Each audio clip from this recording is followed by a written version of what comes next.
As we approach a year since Mike Brown was murdered in Ferguson, Missouri, we're learning a whole lot more about police brutality in America. We know that almost every day, a black man or black woman is murdered by a police officer in this country. A lot of those murders take place after traffic stops. Now we have this information, but what are we going to do with it? What are we going to do to change the way America treats black men and women? Well, here's one way. I'm here with one of the developers, Jai, who will help explain how this app can save the lives of people across this country. So what the Illegal Equalizer does, it's an app that's supposed to help the issue with police brutality and as well as with racial profiling. So let's say you get pulled over, you open up your app, immediately the app is going to start recording. Next thing you have is a button, it's a one-touch button that you hit. It's going to send a message to 3 people that you pick ahead of time, whether it be your parents, your loved ones, your wife, husband, brother, sister, whoever. Lets them know I've been pulled over and gives them your exact location. The next aspect of the app is it's going to let you know your rights, your 4th Amendment rights, your 5th Amendment rights, as well as your 1st Amendment rights. Things you need to know at a traffic stop that you are legally entitled to when you do get pulled over. The last aspect of the app, which is pretty important, is when the app is closed out, whether the phone is destroyed, whether you close the app itself out, or you turn the phone off, it's going to send a message of that recording of your entire encounter to those same 3 people that you picked ahead of time. So your loved ones are going to know exactly what happened during that brief encounter. So I know a lot of times people are afraid to pull their phones out when they get pulled over because the police might mistake it for a gun or something. So how do we get around that? How am I going to be able to pull my phone out? Well, that's a great question. For me, I've based the concept of this app based on my own experiences being pulled over. I know when I get pulled over, normally the cop is not at my door within 2 seconds. They're normally inside their car and then they step out.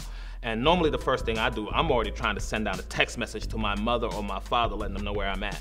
So my recommendation is when you pulled over immediately, go ahead, you have your phone, most people in their hands or right there charging on their car, open it up, it's gonna start recording, hit that button. The text message is sent before the officer even shows up to your door. I just wanna make a point that Sam DuBose's murderer, the police officer out of Cincinnati, Ohio, was able to get $1 million in bail within like 24 hours. So I think that this app, we can show that we can save lives by trying to make this app happen and get it off the ground. Go ahead and take your seatbelt off for me. I ain't even doing that.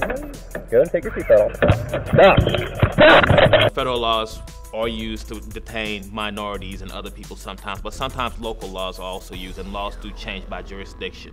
So our eventual goal is, if we get this funding and get this thing up and rolling, our updates are going to be where the app is going to be able to now, speak to you and give you what the actual laws and things, so you don't have to have things in your hand and make the officer feel like, something might be there as a weapon also. We're going to look into local laws and things like that. For example, like I told, some of the people earlier on, Walter Scott, the tragic death of him.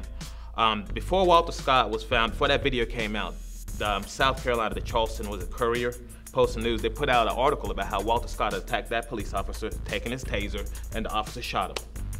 Then a few days later, the video comes out and you saw what actually happened.